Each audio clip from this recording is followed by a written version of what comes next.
এই বন্ধুরা দেখো, গভর্নমেন্ট থেকে আমাকে মেসেজ করেছে। আর আমি তো অত ইংলিশ জানি না, তার জন্য আমি তোমাদের কাছে শেয়ার করলাম। দেখো তোমরা একটু পড়ে নাও মেসেজে কি বলছে, কিসের জন্য। পুরো নাম্বারটাও দিয়ে দিয়েছে, তাদের নাম্বার। আর আমি তো এটাই বুঝতে পারলাম না আমার নাম্বারটা আসলে পেলো কোথায়। আর তোমাদের এরকম হোয়াটসঅ্যাপে কার কার এরকম মেসেজ এসছে অবশ্যই কমেন্ট করে জানিও। আর আমার তো এসছে, তোমাদের সাথে একটু শেয়ার করলাম। বাট একটা দুঃখের ব্যাপার, যেটা খুব কষ্ট লেগেছে বলতে পারো, কষ্ট লাগার এটাই।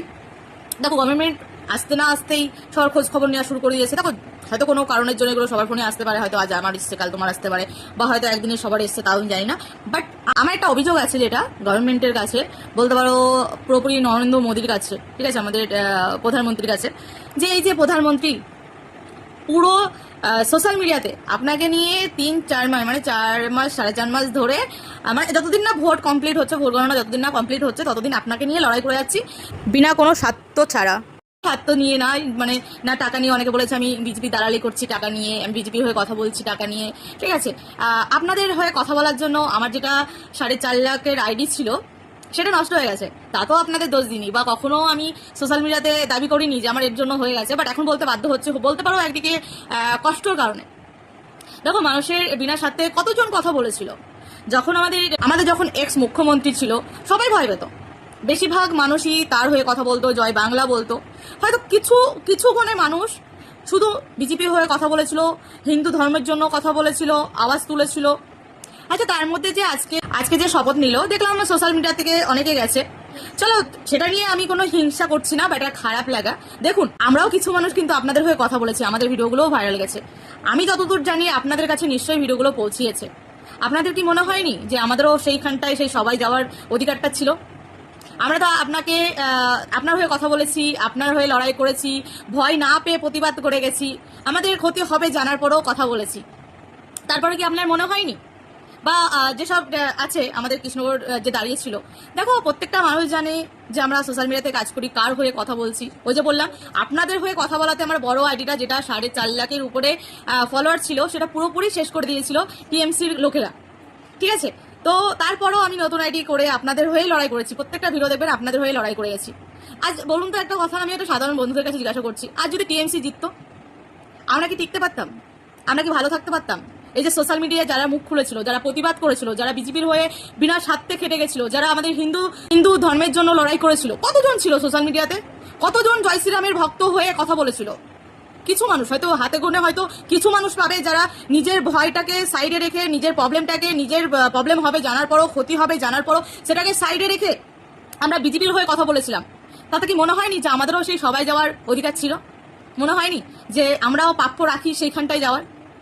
এটা হয়তো ওই যে বললাম, স্বার্থ ছাড়া কাজ করার পরে এটুক তো আপনাদের কাছে আশা রাখতেই পারি। আপনি এসছেন বাংলায়, খুব ভালো কথা, কাজ করুন, ভালোভাবে থাকুন। আমরা চেয়েছিলাম পরিবর্তন হোক, আপনি ভালো কিছু করুন, আপনি সাধারণ মানুষের কথা অবশ্যই ভাবুন।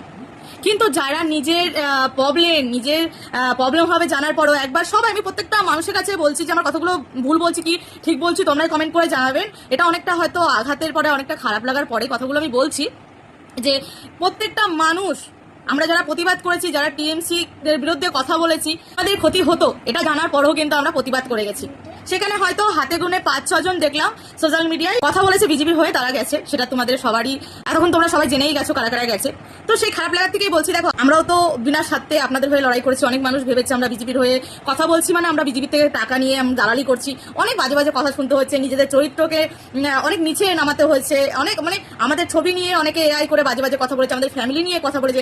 এবং কি আমি আজকে বলতে বাধ্য হচ্ছি, এবং কি আমি এই যে বিজেপি নিয়ে কথা বলাতে আমার ছেলের মৃত্যু কামনা করেছে পর্যন্ত। এটা বলতে আমার খারাপ লাগে, তবুও বলছি। কিছু মানুষ আমার ছেলেকে নিয়ে বাজে কথা বলেছে, বাজে ভাবে, কি বলবো, যে বললাম মুখে বেঁধে আছে নিয়ে কথা বলেছে, আমার ফ্যামিলিকে ঠেট দিয়েছে, আমার বরের দোকান ভেঙে দেবে, চালাতে দেবে না, এইসব নিয়েও কিন্তু আমাদের ঠেট শুনতে হয়েছে।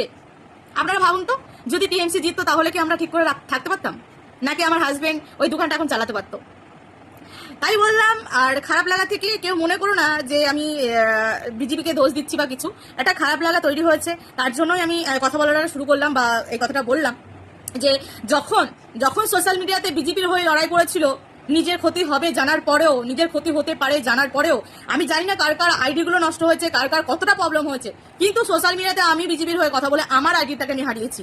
আমি অনেক কিছু ফেস করেছি, তারপরেও আমি বিজেপির হয়ে প্রথম থেকে শেষ পর্যন্ত লড়াই করেছি, প্রথম থেকে শেষ পর্যন্ত তাদের পাশে ছিলাম, নাকি কোনো দল বদল করেছি। কিন্তু আজ ভোটে জেতার পরে দেখছি অনেক বড় বড় মাপের, ওই যে কথাই এখন মনে হচ্ছে যাদের টাকা আছে হয়তো তাদেরই উঁচু জায়গায় যাওয়ার অধিকারটা আছে। আমরা তো নেহাত প্রতিবাদ করছি সোশ্যাল মিডিয়াতে, আমাদের কি আর ওই জায়গায় যাওয়ার অধিকার আছে? আমরা হয়তো সাধারণ মানুষ হয়ে লড়াই করছি, বা আমরা ভয়টাকে সাইডে রেখে এতদিন লড়াই করেছি, হয়তো ওটা আমরা খালি খালি করেছি, জানি না। আজ এতগুলো কথা বললাম, এত অভিযোগ করলাম, হয়তো খারাপ লাগার থেকে আমাদেরও কিন্তু আমাদেরও কিন্তু ক্ষতিটা হতে পারতো যদি আমাদের বাংলায় আবারও টিএমসি আসতো, তাই না? তাই কথা বললাম, যদি খারাপ লাগে অবশ্যই জানিও। আর এটাই হয়তো এই যে বিজেপিকে নিয়ে আমার শেষ ভিডিও, অবশ্যই প্রতিবাদ ভিডিও করবো, যেমন করতাম তেমন করব। কিন্তু এই যে বিজেপির প্রথম থেকে শেষ লড়াইয়ে হয়তো আজকেই আমার শেষ ভিডিও যাবে, কারণ অনেক হয়েছে।